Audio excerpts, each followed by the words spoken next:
और चलिए अब खबरों में आगे बढ़ेंगे। उत्तर प्रदेश के मुख्यमंत्री योगी आदित्यनाथ दिवाली से पहले बड़ा धमाका करने की तैयारी में हैं। उनके पास यूपी के एपिसेंटर की वो नई लोकेशन है जो अखिलेश यादव कैंप के लिए नॉट रीचेबल की तरह है। योगी पश्चिम टू पूर्वांचल एक साथ कई तरह की रणनीति बना रहे हैं और मेन फोकस यही है कि प्रधानमंत्री नरेंद्र मोदी को धमाकेदार गिफ्ट दिया जाए। योगी ने किस तरह उत्तर प्रदेश की सियासत में बड़ी हलचल ला दी है, पूरी रिपोर्ट देखिए।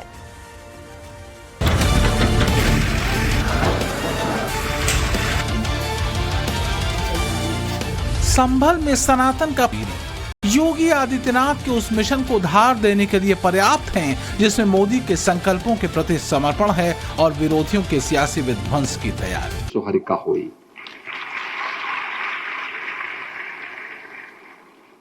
यही तो कहा था और यही कार्य आज डबल इंजन की भारतीय जनता पार्टी की सरकार कर रही है। यूं तो यूपी के पश्चिमी हिस्से में किसान, रोजगार और विकास के मुद्दे पर बीजेपी ने बहुत मेहनत की। बीते 8.5 सालों में योगी ने बहुत पसीना बहाया, मगर 2 फैक्टर ऐसे रहे जहां वो चूक गए। पहला है ओवर कॉन्फिडेंस और दूसरा है राजपूतों की नाराजगी।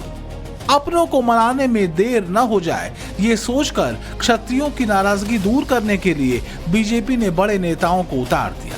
बैठकों का दौर भी चला और उनकी समस्याओं को भी सुना गया और फिर होमवर्क स्टार्ट किया गया उन सीटों को लेकर जहां जहां बीजेपी अति आत्मविश्वास में पिछड़ गई। जो कहते हैं कि संभल को योगी ने खुद मुद्दा बनाया, वो शायद भूल गए कि समाजवादी पार्टी ने कई सालों तक संभल में वोटों की फसल उगाई।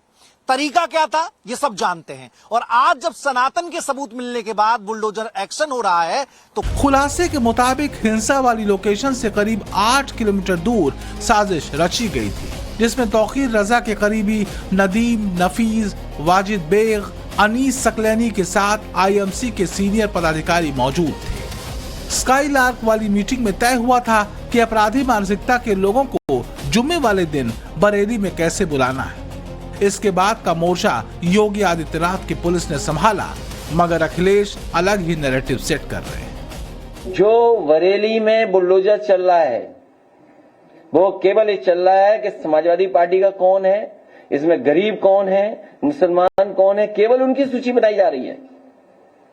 पूरे बरेली में भारतीय जनता पार्टी के लोगों के इल्लीगल बिल्डिंग बने हुए हैं, इल्लीगल सूची है, डेवलपमेंट अथॉरिटी पर सूची है, लेकिन वहां के जिलाधिकारी उन पर नहीं चलवाएंगे बुलडोजर। उन पे चलवाएंगे कैसे? बटेंगे तो एक, रहेंगे तो एक, रहेंगे तो फिर हमें जातिवादी मानसिकता के लोगों के चक्कर में नहीं पड़ना है। अन्यायी अत्याचारी के खिलाफ डट करके लड़ने के लिए तैयार होना है। सरकार आपके साथ खड़ी है। विकास के लिए कोई योजना आती है, विकास का पैसा 100% विकास के कार्य में खर्च हो, यह हम सब का एक संकल्प होना चाहिए। यूपी में बवालियों पर बुलडोजर चलता है तो अखिलेश को दर्द होता है। अपराधियों का एनकाउंटर होता है तो सपा मुखिया जाति और मजहब वाला एंगल निकाल लाते हैं और आरोप योगी पर मढ़ते हैं। योगी की डिक्शनरी में जैसे को तैसा वाला हिसाब है, जबकि अखिलेश वोटों वाला कैलकुलेटर लेकर घूम रहे हैं। पूरे हफ्ते सियासी चर्चा बनी। रामपुर की ये तस्वीरें इसी बात का प्रमाण है। आजम खान जेल में थे तो औपचारिकताएं भर थीं, मगर रिहाई के बाद रामपुर पहुंचे तो अखिलेश को आदरणीय आजम के लिए बहुत सम्मान आया। बताने और कहने के लिए अखिलेश के पास बहुत कुछ है, मगर मौका योगी के पास है। रामपुर से सांसद मोबिल्लाह नदवी की आजम से नहीं बनती, जबकि रामपुर से विधायक बीजेपी के आकाश सक्सेना है। रामपुर, बरेली और संभल के बीच में बहुत ज्यादा दूरी नहीं है और तीनों जगह मुस्लिम वोटर अच्छी खासी तादाद में हैं। ये फैक्टर भी योगी आदित्यनाथ जानते हैं और इसी को ध्यान में रखते हुए फ्यूचर स्ट्रैटेजी बनाई जा रही है। योगी ऐसा गिफ्ट मोदी को देने वाले हैं जिसकी कल्पना विरोधियों को बिल्कुल भी नहीं है। आरएलडी के साथ बीजेपी का मजबूत गठबंधन पश्चिमी यूपी में योगी के लिए प्लस पॉइंट है। राजपूतों को भरोसा दिलाया गया कि उनके हिस्सेदारी में फर्क नहीं पड़ेगा। आरएसएस ने भी अपने प्रचारकों की नियुक्ति कर दी ताकि बीजेपी की जमीन मजबूत हो सके। मायावती की बदली भूमिका ने भी पश्चिमी यूपी की लड़ाई मजेदार कर दी, जो अखिलेश का सिरदर्द बढ़ाने के लिए काफी। अलीगढ़ मंडल में कासगंज के नाम से अलग से जिला बनाया, उस जिले का नाम मान्यवर श्री कांशीराम जी नगर के नाम से रखा था। लेकिन जैसे ही समाजवादी पार्टी पावर में आई, उन्होंने नाम बदल दिया। मान्यवर श्री कांशीराम जी के नाम पर हमने कॉलेज, यूनिवर्सिटी, अनेकों संस्थानों के नाम रखे, अनेकों संस्थानों के नाम रखे, जनहित की योजनाएं शुरू की। सारी के सारी अधिकांश जो बड़ी बड़ी योजनाएं थी वो सभी की सभी इन्होंने बंद कर दी समाजवादी पार्टी की सरकार ने। ये इनका दोगला या दोहरा चरित्र नहीं है तो क्या है? अखिलेश के सामने चैलेंज योगी आदित्यनाथ का था। अब मायावती भी बाउंसर फेंक रही है। बेचैनी उस पूर्वांचल को लेकर भी है जिसे समाजवादी पार्टी ने 2024 में अपना गढ़ मान लिया था, और उसके बाद योगी ने ऐसी तैयारी शुरू की जिसे समझते समझते बहुत देर कर दी। सबसे ज्यादा फोकस में है वाराणसी, गोरखपुर और प्रयागराज। तीनों ही जगह योगी राज में नए पैमाने स्थापित किए जा रहे हैं। आज वाराणसी की विकास गाथा शब्दों से परे है। सड़क से लेकर मंदिर तक काशी का चप्पा चप्पा चमक से अभिभूत है। भक्तों की विशाल भीड़ बदलते बनारस पर मुहर है।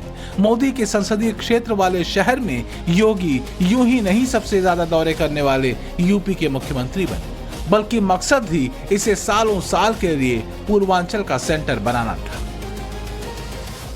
कहते हैं लखनऊ का रास्ता पूर्वांचल से होकर जाता है और पूर्वांचल के केंद्र में धर्म नगरी वाराणसी है। प्रधानमंत्री नरेंद्र मोदी का संसदीय क्षेत्र वाराणसी अब विकास का दूसरा नाम बन चुका है। पिछले 10 सालों के दौरान वाराणसी की शक्लो सूरत पूरी तरीके से बदल चुकी है। लगभग 70,000 करोड़ रुपए की अलग अलग परियोजनाएं वाराणसी में हकीकत की जमीन पर अब उतर चुकी हैं। बात चाहे सड़कों की हो या फिर स्वास्थ्य क्षेत्र की या फिर रोजगार क्षेत्र की, चारों तरफ आपको जो विकास है साफ तौर पे नजर आता है। वाराणसी जो है ये पूर्वांचल का हब है, तो यहाँ जितने भी पूर्वांचल के व्यापारी हैं वो वाराणसी में आते हैं और वो देखते हैं कि मोदी सरकार ने और बाबा जी की सरकार ने क्या किया है। जब वो पहले रोडों पर चलते थे तो उनको मालूम है कि हम निकलते कब थे और पहुंचते कब थे, और इतना तक था कि वो आने से भी डरते थे कि हमको रात न हो जाए। और आज के डेट में आदमी सुबह निकलता है और शाम को अपने घर पहुंच जाता है। तो पूर्वांचल के लिए बनारस का जो विकास है अभूतपूर्व विकास है। बदलाव तो देखिए पहले से काफी बदलाव है, और अगर आपको जो है केंद्र को साधना है तो पूर्वांचल को साधना है, और अगर पूर्वांचल को साधना है तो वाराणसी को साधना ही पड़ेगा। श्री विश्वनाथ से लेकर के वाराणसी का विकास कहीं न कहीं देखने को मिल रहा है और कानून व्यवस्था भी दुरुस्त दिख रहा है। रह गई बात कि और लोग टिप्पणी करने के लिए कर रहे हैं, लेकिन सही तरीके से अगर वो अपने देखें तो आज के 10 साल बाद क्या था और अब क्या है वो खुद ही आकलन कर लें कि विकास कितना हुआ है कितना नहीं हुआ है।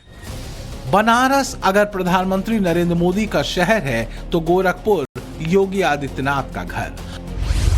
मौजूदा वक्त में गोरखपुर में 4 विश्वविद्यालय हैं, 2 नए पॉलिटेक्निक, 23 डिग्री कॉलेज, 4 नए ITI बनकर तैयार हैं। फॉरेस्ट यूनिवर्सिटी का निर्माण होने जा रहा है। गोरखपुर में 2.31 लाख अभ्यर्थियों को अटल पेंशन, 2.94 लाख लोगों को उज्ज्वला योजना और 11,40,000 से अधिक लोगों को आयुष्मान योजना का लाभ दिया जा चुका है, और ये सिलसिला लगातार जारी है। दूसरे सेक्टर की खूबियों को जितना मजबूत किया जा रहा है, खामियों को उतना ही दूर किया जा रहा है। गोरखपुर ये केवल एक महानगर नहीं है। गोरखपुर ये पूर्वी उत्तर प्रदेश का एक केंद्र बिंदु है, जो इस पूरे पूर्वी उत्तर प्रदेश के अंदर केवल 25 लाख या 50 लाख लोगों का अपने एक मार्केट के रूप में, एक बाजार के रूप में, एक महानगर के रूप में नहीं, बल्कि यहाँ पे शिक्षा के लिए, स्वास्थ्य के लिए, रोजगार के लिए, व्यापार के लिए और साथ साथ राजनीतिक गतिविधियों को भी प्रभावित करने वाला एक महत्वपूर्ण केंद्र बिंदु गोरखपुर है। योगी आदित्यनाथ अगर गोरखपुर को सियासी तौर पर केंद्र बिंदु बनाते हैं तो इससे जहन में कई तरह की स्ट्रेटजी घूमती है।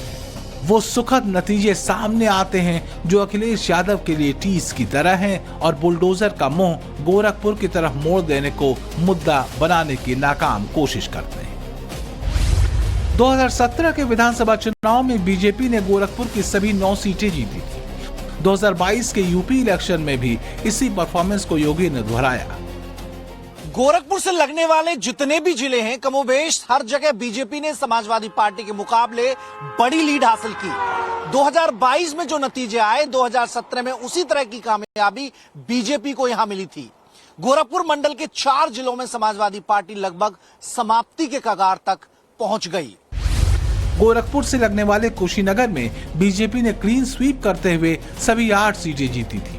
देवरिया में बीजेपी ने 7 विधानसभा सीटों में 7 पर कब्जा जमाया। महाराजगंज की बात करें तो 5 विधानसभा सीटों में से 4 पर बीजेपी ने जीत हासिल की। योगी की इस परफॉर्मेंस ने पूर्वांचल में नए समीकरण को जन्म दिया। जो कभी अखिलेश के साथ थे, उन्होंने योगी से हाथ मिला लिया। कभी ना तो कभी हाँ करते हुए दोस्ती का नया चैप्टर लिखा गया। बीजेपी के पास अनुप्रिया पटेल, ओपी राजभर और संजय निषाद के तौर पर 3 ऐसे अलग अलग दलों के नेता हैं जिन्हें या तो केंद्र या फिर राज्य सरकार में मंत्री पद मिला है। वोटों के लिहाज से देखा जाए तो ये छोटी पार्टियां हैं, मगर असर बहुत बड़ा है। कई सीटों पर ये वोटरों को अपने पाले में लाने का मादा रखते हैं। इस बार भी बीजेपी अपने इन दोस्तों के साथ मिलकर नई कहानी लिखने की ओर अग्रसर है। थोड़ी बहुत जो रुकावटें हैं, उन्हें पार करके योगी अपनी मंजिल की तरफ बढ़ रहे हैं। यह अलग बात है कि अखिलेश एनडीए के इस कुनबे को देखते हुए भी कांग्रेस और सपा यानी 2 पार्टियों के मिलन को इंडी गठबंधन का नाम देते हैं। और हमें पूरा भरोसा है कि इसी तरीके से लगातार हम लोग काम करते रहेंगे, अपनी भाषा, अपना व्यवहार और लोगों को जोड़ते रहेंगे, तो उत्तर प्रदेश में समाजवादी पार्टी और इंडिया गठबंधन की आने वाले समय में सरकार होगी। पूर्वांचल में आने वाला प्रयागराज भी बीजेपी के लिए उस गुलदस्ते की तरह है जहां आस्था और श्रद्धा भी दिखती है और बदलती हुई तस्वीर भी। प्रयागराज में 8 वर्षों में 69,633 औद्योगिक इकाइयां स्थापित हुई, जिसमें निवेश हुआ 3,813.80 करोड़ का। 4,57,000 से ज्यादा नए रोजगार पैदा हुए। योगी ने प्रयागराज की बुनियादी संरचना को बदलाव की बयार से जोड़ा और ये दायरा शहरों से होते हुए गांवों तक पहुंचा। इसी प्रयागराज को योगी एक खास तरह की सोच से मुक्ति दिला रहे हैं और वो है माफिया वाली मानसिकता।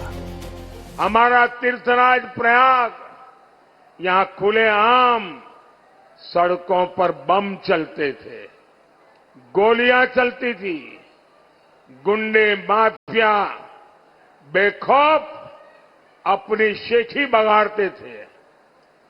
सीधे सच्चे लोग दहशत में जीते थे। यहां के दुकानदार, यहां के कारोबारी भूल सकते हैं क्या कि उनके हालत रहती थी उस समय? लेकिन जब से भाजपा सरकार आई है, माफिया के खिलाफ यहां सफाई अभियान चल रहा है। सपा सरकार में माफिया गरीबों की जमीनों पर कब्जा करता था। अब उसके अवैध महल तोड़कर भाजपा सरकार वहां गरीबों के लिए घर बनवा रही है। यूपी को योगी आदित्यनाथ हैंडल कर रहे हैं, मगर नरेंद्र मोदी ने उन्हें कुछ खास जिम्मेदारियां भी सौंप रखी हैं और इसके लिए ऐसे टास्क दिए हैं जो हर हाल में हासिल करने हैं। हिंदुओं को जाति में नहीं बंटने देना सबसे बड़ी चुनौती है। महिला वोटरों का भरोसा बनाए रखना बीजेपी के वर्क फ्रेम में है। यूथ की नाराजगी दूर करने की रिस्पॉन्सिबिलिटी भी है और अखिलेश को कम करके ना आंका जाए, ये भी कहा गया। बीजेपी का वोटों का ग्राफ भी बढ़े, ये परफॉर्मेंस भी सुधारने पर जोर है, क्योंकि 2024 लोकसभा चुनाव में बीजेपी को यूपी में महज 41.4% वोट मिला था, जो 2019 के 49.6% के मुकाबले 8% कम था। 2022 के विधानसभा चुनाव में इसमें कोई अप्रत्याशित बदलाव नहीं था।